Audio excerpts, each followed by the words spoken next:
Hallelujah. आप सबको JMC के खुदावंद की हजूरी में मैं परमेश्वर की दासी आपका स्वागत करती हूँ और आशा रखती हूँ कि आप सब प्रभु में आनंदित होंगे।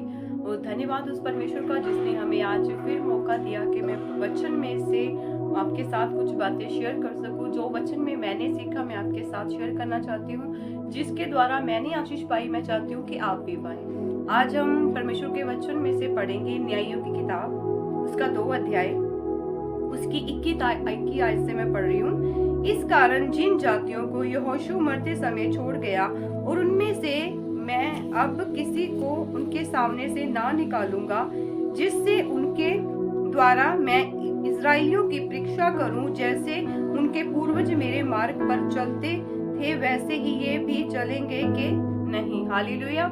इस वचन को हम ध्यान से अगर इस पूरे अध्याय को पढ़ेंगे तो हम जान सकते हैं कि जैसे इस्राएलियों को परमेश्वर मिस्र की गुलामी से निकाल के लाया और अपने कनान देश में पहुंचाना चाहता था, जैसे परमेश्वर ने पहले मूसा के द्वारा अद्भुत काम किए, इस्राएलियों की अगुवाई करी, उसके बाद जैसे खुदावन का दास मूसा के बाद यहोशू परमेश्वर ने खड़ा किया ताकि वो इस्राएलियों की अगुवाई करे। तो हम पढ़ते हैं इस पूरे इतिहास को तो कैसे परमेश्वर ने इस्राएलियों को हर काम पर जीत दी, फतेह दी, बड़े बड़े चिन्ह और चमत्कारों के द्वारा परमेश्वर इस्राएलियों को मिस्र की गुलामी से निकाल के लाया।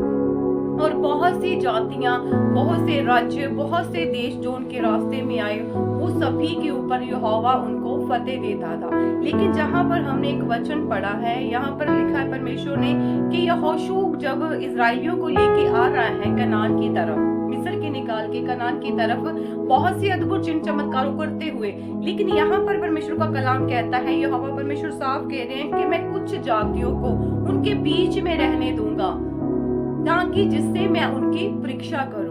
खुदावन कुछ आज भी हमारे आत्मिक जीवन में, हमारे शारीरिक जीवन में, आज जब हम मसीह में चलते हैं तो परमेश्वर अद्भुत कामों के द्वारा हमें पाप की गुलामी से निकाल के एक आत्मिक जीवन में लेके आता है, एक पवित्रता के जीवन में लेके आता है। लेकिन हमारी बहुत सी आशीषों के कारण भी कई बार हमारे जीवन में आप नोट करोगे कि हमारे जीवन में कुछ ऐसी प्रार्थना प्रेयर पॉइंट्स होते हैं, जो कुछ ऐसे काम होते हैं जो रुके रहते हैं, जिनको बार बार भी करने पर हमारी प्रार्थना का उत्तर नहीं मिलता। जब मैं साफ बोलूं कि कुछ प्रॉब्लम्स, कुछ बीमारियां, कुछ विरोध, कुछ सताव हमारे जीवन में ऐसे बने रहता है जो कभी भी हमारे जीवन से जाता नहीं। और मैं आज बताना चाहती हूँ कि वो कुछ चीजें जो परमेश्वर छोड़ देता है हमारे जीवन में, वो किस लिए है, ताकि परमेश्वर उसके द्वारा हमें परखे। कुछ विरोध हमारा परमेश्वर इसलिए रखता है ताकि इसके द्वारा मैं देखूं। बाइबल में यहाँ साफ लिखा है, इस वचन में परमेश्वर ने बोला कि उनको मैं यहोशू के हाथ भी नहीं किया, ताकि इन जातियों के द्वारा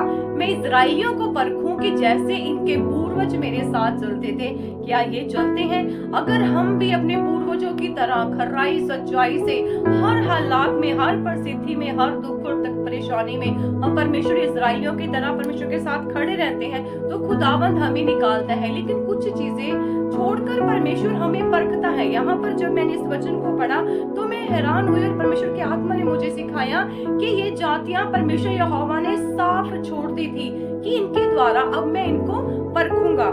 यहाँ पर जब हम वचन पढ़ते हैं, इस कारण जिन जातियों को यहोशू मरते समय छोड़ गया, उनमें से अब मैं किसी को उनके सामने से ना निकालूंगा। परमेश्वर ने साफ यहाँ मना कर दिया कि मैं कुछ काम आपके जीवन में बिल्कुल नहीं करूंगा, कुछ जातियों को, कुछ परेशानियों को मैं आपके जीवन से बिल्कुल नहीं निकालूंगा। क्यों? यहाँ पर लाकर जिसके उनके द्वारा मैं इस्राएलियों की परीक्षा करूंगी, जैसे उनके पूर्वज मेरे मार्ग पर चलते थे ये भी चलेंगे कि नहीं। परमेश्वर हमें परखता है कि हम हर हालात में, हर परिस्थिति में परमेश्वर के साथ वफादार हैं, परमेश्वर के साथ ईमानदार हैं। खुदावन कुछ कामों को रोककर हमारे जीवन में हमें परीक्षा देता है। यहाँ तक वचन में लिखा है, इसलिए यहोवा ने उन जातियों को एकाक ना निकाला वरन उन्हें रहने दिया, उसने उन्हें यहोशू के हाथ में भी ना सौंपा।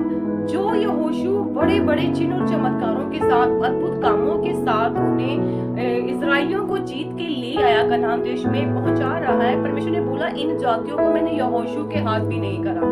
आपके पास्टर जिनसे आप पास जाते हो, जिनके द्वारा आपके जीवन में बड़ी बड़ी गवाहियां आई हैं, लेकिन ये काम कई बार हमारे पास्टर की प्रार्थना के द्वारा भी नहीं होता। यहाँ पर साफ लिखा है कि ये अधिकार मैंने यहोशू को भी नहीं दिया, ये मैं जातियां यहोशू के हाथ भी नहीं करी। ये मैंने रखी ताकि इसके द्वारा हम परखे जाएं। कुछ प्रार्थनाएं हम किसी भी बड़े से बड़े दास से करवाएं, खुद भी करें, तो परमेश्वर कुछ मुश्किलों को हमारे जीवन में बनाए रखता है ताकि वो हमें परखे। और दूसरा जो कारण है, हम इसकी 3 अध्याय को पढ़ेंगे। 3 की न्यायों 3 अध्याय उसकी 1 और 2 आयत को मैं पढ़ूंगी। इजराइलियों में से जितने कनान में की लड़ाइयों में भागी ना हुए थे, उन्होंने परखने के लिए यहोवा ने इन जातियों को देश में इसलिए रहने दिया कि पीढ़ी पीढ़ी के इजराइलियों में से जो लड़ाई को पहले ना जानते थे वह सीखे और जाने। हालेलुया। तो परमेश्वर का दूसरा रीजन होता है उन परेशानियों को हमारे जीवन में रखने का, कि परमेश्वर हमें लड़ना सिखाता है, हमें जीतना सिखाता है। यहाँ पर साफ लिखा है उन वचन में कि जो इजरायली कभी युद्ध नहीं किए थे, कभी भी लड़े नहीं थे, परमेश्वर ने उनके लिए इन जातियों को रखा कि वो भी युद्ध करना, लड़ना सीखे और जाने कि कैसे हमारे पुरखा लड़े थे, कैसे उन्होंने जीत डाली थी ताकि हम भी जीते। तो आप समझिए, आपके जीवन में मैं जानती हूँ बहुत से ऐसे मसीह क्रिश्चियन भाई बहन हैं जिनके जीवनों में अद्भुत गवाहियां हैं, लेकिन उनके जीवन में आज भी कुछ काम, कुछ विषय ऐसे रुके हुए हैं, कुछ बीमारियां ऐसी रुकी हुई हैं जिनका उत्तर अभी नहीं आ रहा। तो आप बस विश्वास योग्य बने रहें, खड़े रहें, अड़े रहें, ताकि परमेश्वर जब आपको परख ले और देख ले कि आप खड़े हो, आप बड़े हो, आप हर मुश्किल में भी परमेश्वर के साथ हो, तो खुदावन खुद उन जातियों को निकालेगा आपके बीच में से। तो आपको प्रार्थना करने की भी जरूरत नहीं पड़ेगी। लेकिन अभी जो परमेश्वर का आत्मा सिखा रहा है कि जो भी काम रुके हुए हैं, जो भी काम अड़े हुए हैं, परमेश्वर उनसे हमें क्या कहता है, परख रहा है और हमें सिखा रहा है। मैं आशा करती हूँ कि इस वचन के द्वारा परमेश्वर ने आपसे बात करी होगी, खुदा ने आपको आशीष दी होगी और आप भी इस चीज को समझेंगे कि खुदावंद आपको परख रहा है और आपको लड़ने के लिए तैयार कर रहा है। एक बड़ी आशीष आपके जीवन में आने वाली है। आप परख में बने रहे। खुदावंद आप सबको आशीष दे। खुदावंद आप सबके घरानों पर, आपके परिवारों पर आशीष दे और इस वचन के द्वारा बहुत सी आशीष आपके जीवन में आए। God bless you.